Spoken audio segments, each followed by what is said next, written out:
sur votre compte, à quoi sert? Vous ne pouvez pas le développer. Il y a une histoire, il y a un exemple dans ce pays qu'un ancien cadre dans sa maison était mort plus de 20 ans. Ses enfants voyaient l'un de ses pisards dans la maison et que ce pisard n'est jamais rempli. Et les enfants se posaient la question de savoir pourquoi ce pisard est toujours ici et que il n'est pas encore, il n'est jamais rempli. Et ils ont poussé la curiosité de fouiller ce qui est là-bas. Ils ont cassé voir dedans de ce pisard rempli des milliards de francs CFA. Ils ont fait sortir tout de l'argent. Et ils ont compté, ils ont trouvé 4 milliards de francs CFA, l'ancien billet, qu'ils ne peuvent plus utiliser. Vous voyez ça? Et donc c'est très important. Cet homme a de l'argent, mais il n'avait pas de la richesse mentale pour le développer, pour le multiplier. Il l'a enterré. Et ça se passe aujourd'hui avec plusieurs gens. Ils ont leur argent enterré quelque part dans le sous-sol ou bien dans les comptes bancaires. Ils ne savent quoi faire avec. La sagesse demande que le peu que vous avez, vous pouvez le multiplier. Et ça vient de la richesse de l'âme. Vous savez l'histoire de Salomon, lorsqu'il avait hérité le trône et Dieu lui a demandé qu'est-ce que tu veux. Il pouvait demander de l'argent, il pouvait demander de la puissance, du pouvoir, mais il n'a pas demandé. Il a demandé 3 choses. D'abord, la connaissance, la compréhension et la sagesse. C'est ce qu'il a demandé. Vous voyez ça? Donc, c'est pour cela qu'avec la connaissance, avec la sagesse et la compréhension, il a gagné toutes les richesses de ce monde. Il était le seul roi le plus riche à l'époque. Vous voyez? Et jusqu'à aujourd'hui, tout le monde peut se référer à lui. Donc c'est très important que nous devons savoir que c'est la richesse d'âme qui nous rend riches en réalité dans la vie. Et si vous avez toutes les connaissances, vous pouvez savoir. Aujourd'hui, nous pouvons dire que l'Afrique est la terre la plus riche de l'univers. Et parce que nous manquons cette richesse et que nous prenons tous nos produits bruts et nous les envoyons, ils achètent ça à moins cher, ils développent ça et nous revendent ça à plus cher. Par exemple, le pétrole que nous voyons aujourd'hui, l'Afrique, le pétrole aujourd'hui, le pétrole de Nigeria, on peut avoir des extraits de plus de 200 produits dans ce pétrole. L'Africain vend ça aux Occidentaux. L'Occident prend ça, multiplie et revient, nous revend ça. Dans ça, nous avons le gasoil, nous avons l'essence, nous avons le kérosène, nous avons plusieurs choses, même l'engrais, les produits de cheveux. Il y a tout dedans, il y a beaucoup de choses. Mais l'Africain prend ça et va remettre, prend un peu de l'argent, revient. L'Occident reproduit ça parce que eux, ils se sont développés. Ils ont cette richesse de l'âme. Ils peuvent reproduire. Nous avons des sables ici assez. On sait quoi faire avec. Tandis que dans les autres pays, ce sable, c'est de l'argent. Par exemple, le Singapour n'a aucune ressource minérale. Mais c'est le sable qui est exporté dans les autres pays qui leur donne de leur richesse aujourd'hui. Allez voir Singapour aujourd'hui. Ils ont déjà planifié Singapour sur 50 ans déjà, bien développé. Et nous avons même chose ici assez, mais on sait quoi faire avec. Donc la richesse d'âme, c'est la base qui sert pour aller de l'avant dans la vie. Bon, est-ce que tout ce que vous dites là, est-ce que les gens savent qu'il faut cette richesse d'âme pour pouvoir évoluer? Oui, des gens, on peut dire un peu, de la population, et que nous croyons que c'est dans l'éducation, aller à l'école. L'école ne nous enseigne pas comment réussir dans la vie. L'école ne nous enseigne pas comment créer de la richesse. L'école ne nous donne pas la connaissance dont nous avons besoin pour réussir la vie. Par exemple, tout ce que nous étudions à l'école aujourd'hui, après les bancs, combien de ces matières que vous mettez en réalité en vie, ou bien vous pratiquez dans la vie. Et donc, l'école n'est pas la solution. Mais cette connaissance se trouve dans des œuvres de ceux qui ont déjà expérimenté la vie et qui ont réussi. Ils ont écrit quelque chose dans la vie. Tous ceux qui ont réussi dans la vie écrivent quelque chose. Et que c'est par ça que vous pouvez fouiller. Et aujourd'hui, dans notre société, on n'a pas la valeur pour la connaissance. Et si nous pouvons vraiment parler de la connaissance dont on parle ici, ce n'est pas à l'école. Ce n'est pas avoir des diplômes. Il y a des gens qui sont vraiment diplômés et qui sont toujours pauvres. Il y a des professeurs, ils ont tout. Quand je parle de professeurs, ceux qui sont désagrégés avec des diplômes à l'extérieur, mais ils sont pauvres aujourd'hui. Ils n'ont rien à montrer. Et donc, ce n'est pas la question des diplômes. C'est la connaissance, la sagesse qui est au-delà des bancs, au-delà de la classe, et que nous pouvons acquérir par nous-mêmes. La plupart des temps, moi je dis ça ici à Lomé ou bien ici au Togo, il y a combien de bibliothèques publiques que vous pouvez aller consulter la connaissance, que vous pouvez visiter? Pourtant, il y a des bars, tout le monde veut créer quelque chose, ce sont les bars qu'on crée, des cafétérias qu'on crée, mais personne ne réfléchit jamais. C'est pour ça que nous sommes vraiment limités dans notre réflexe. On est vraiment limité de telle en sorte qu'il n'y a pas de nouvelles connaissances qu'on ajoute chaque jour sur notre vie. Plusieurs gens ne savent pas que tu peux réussir même sans mettre tes pieds à l'école. Henry Ford, le fondateur de Ford Motors, vous voyez aujourd'hui, il n'a pas mis pied à l'école. Il n'a pas mis pied à l'école.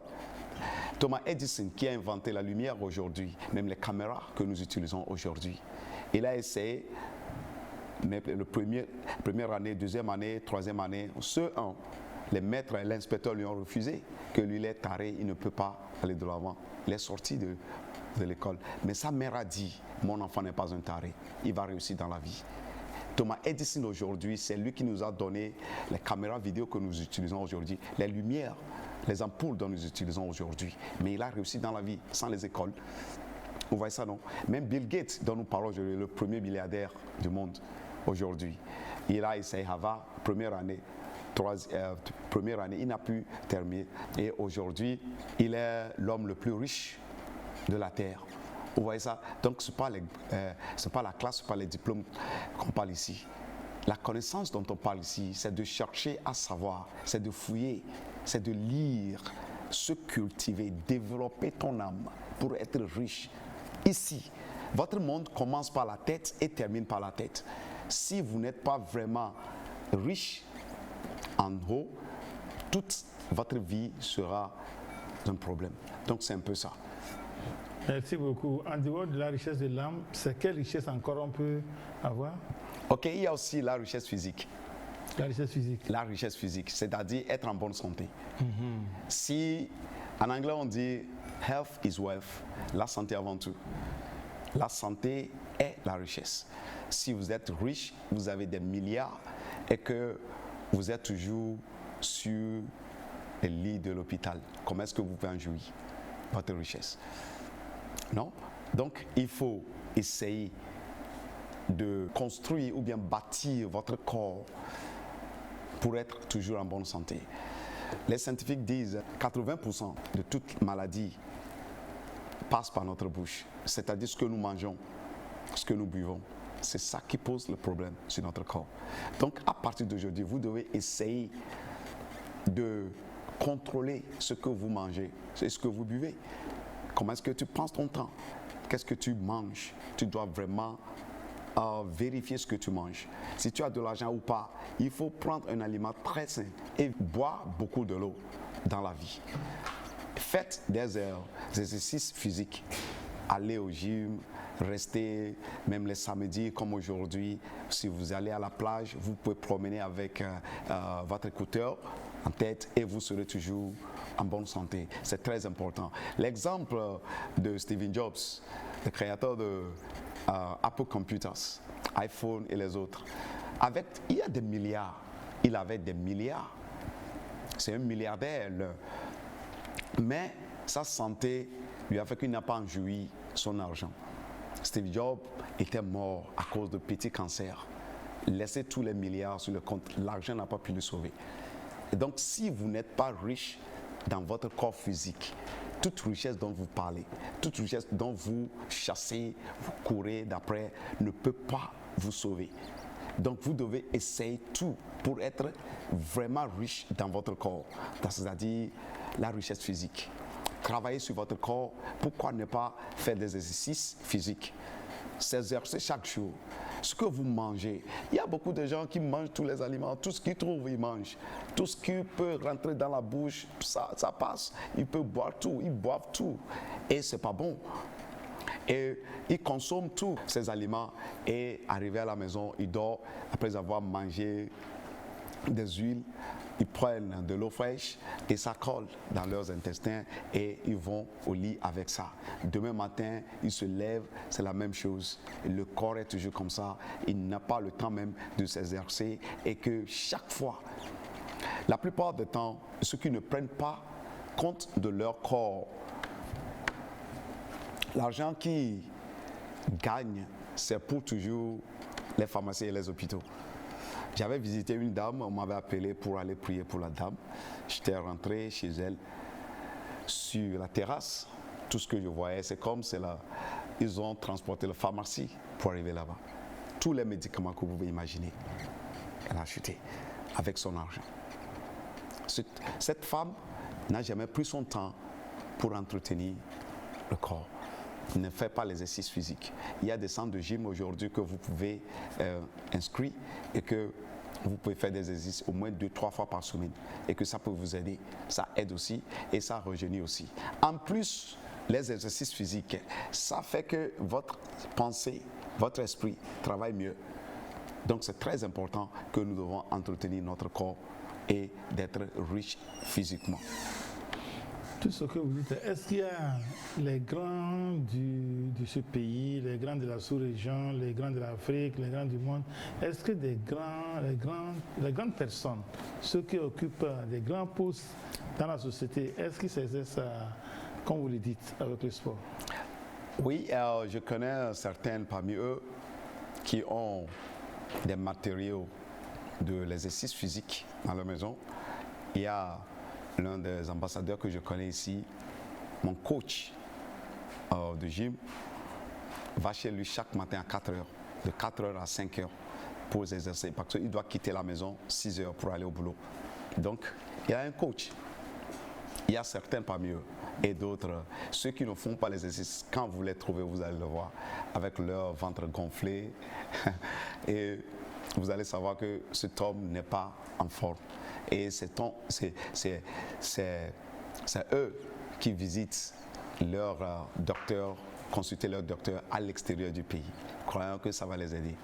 Mais le meilleur docteur de ce monde ne peut pas t'aider lorsque ton corps vient de s'arrêter. Donc, ce ne sont pas tous les hommes, les cadres ou bien les riches de ce pays ou bien de la sous-région qui font ça. Mais c'est très important. Mais j'avais vu un documentaire de Barack Obama, à l'époque il était président. Il marchait avec son sous-vêtement, avec sa femme et ses filles. Il marchait juste pour faire l'exercice physique. Il le fait. Et pourquoi pas? Qui es-tu et que tu es si occupé, très occupé et que tu ne peux pas donner 1 heure de temps pour ton corps? Là, tu es en train de creuser ta propre tombeau si tu ne fais pas l'exercice physique. Avec tout ton argent, ça ne peut pas te sauver. Donc, si vous avez un conseil à donner aux jeunes, aux moins jeunes, aux vieux, aux femmes et aux hommes, quel conseil vous allez leur donner par rapport à l'entretien de leur corps? Aujourd'hui, nous avons 24 heures. Dieu nous a donné tous les 24 heures par jour. Et ce 24 heures, si vous ne pouvez pas utiliser 1/10 de ce 24 heures, au moins 1 heure de temps par jour pour votre corps, pour être riche physiquement, c'est très important. Au moins minimum 1 heure. Même si vous n'avez pas assez de temps, au moins 3 heures de temps par semaine. Vous pouvez choisir 3 jours dans la semaine, si c'est peut-être dimanche, mercredi ou samedi, pour s'exercer. Au moins si c'est 1 heure de temps, ça va vous aider. Même si c'est 1 fois par semaine, c'est aussi bon. Ça peut vous aider. Donc mon conseil pour tout le monde, soit tu es vieux, jeune ou pas, même les femmes, vous pouvez sortir. Parce que votre corps même sera améliorée. Votre santé sera améliorée. La santé avant tout. Et les médicaments ne peuvent pas nous aider à maintenir notre corps. Seul l'exercice physique et ce que nous mangeons et nous buvons. Merci. Voilà, en dehors de cette sphère de richesse physique, c'est quoi encore on peut avoir? Ok, on peut avoir aussi la richesse d'influence. Il y a d'abord la richesse sociale que nous devons cultiver. La richesse sociale, je peux dire que ça là aussi, c'est plus important. Être riche socialement, c'est-à-dire être à mesure de coopérer, de vivre en paix avec tout le monde, surtout ceux qui vous entourent. Vous pouvez tout faire pour cultiver une bonne relation. D'abord, ça commence par votre propre maison. Si vous êtes marié, la première personne que vous devez coopérer avec devait être votre femme, votre amie. La seule personne que vous pouvez dire tout, partager tout et discuter tout avec. Votre femme, aussi vos parents. Si vous avez toutes les richesses dans ce monde et que votre famille, vous n'avez pas de bonnes relations avec eux, vous êtes malade et vous êtes pauvre. C'est très important. Et que si vous ne vous attendez pas bien avec vos parents, c'est très important, vous ne serez pas en paix. Même si vous êtes homme et que votre femme, vous n'êtes pas en paix avec elle, vous êtes malade. Et que si vous êtes chrétien, sachez que sans une bonne relation avec votre femme, si vous n'êtes pas en communion avec elle, même votre prière est bloquée. Votre conjoint est la clé de l'exaucement de votre prière. Donc, vous devez maintenir une bonne relation d'abord à partant de votre maison. Et aussi, si vous êtes dans votre bureau, vos collègues sont vraiment, vous êtes en collaboration avec eux, ça peut aller. Vous devez essayer socialement tout le monde que vous trouvez aujourd'hui. Ce n'est pas un hasard. Et c'est cet homme qui a dit que personne n'a réussi dans la vie sans la coopération des autres.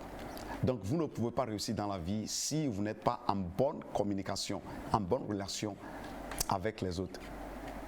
Vous devez avoir cette relation bien riche et que tout le monde doit percevoir que vous êtes quelqu'un qu'on peut travailler avec. Parce que de jour au lendemain, vous aurez toujours besoin de quelqu'un. Et que si votre relation avec les hommes, les autres, des gens qui vous entourent n'est pas bonne, vous êtes vraiment dans le problème. Et que vous devez toujours contribuer, vous devez toujours donner votre part. N'espérez pas à recevoir chaque fois, car il est mieux de donner que de recevoir. Et cultiver une relation sociale, c'est très important. Parce que votre réussite peut être dans la main de la personne que vous haïssez et que vous n'aimez pas voir.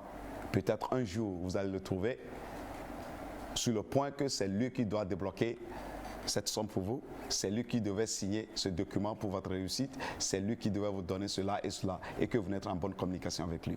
La personne que vous haïssez aujourd'hui peut devenir la personne qui peut être la clé pour cette réussite. Donc vous devez faire tout possible pour cultiver de bonnes relations avec tout le monde dans la vie. Essayez dans votre part d'être en paix avec tout le monde.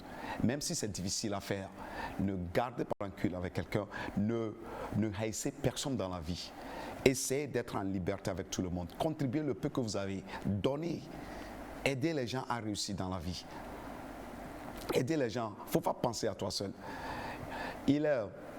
Tout ce que vous donnez aujourd'hui, on se souvient de tout ce que vous donnez et ne pas ce que vous avez économisé.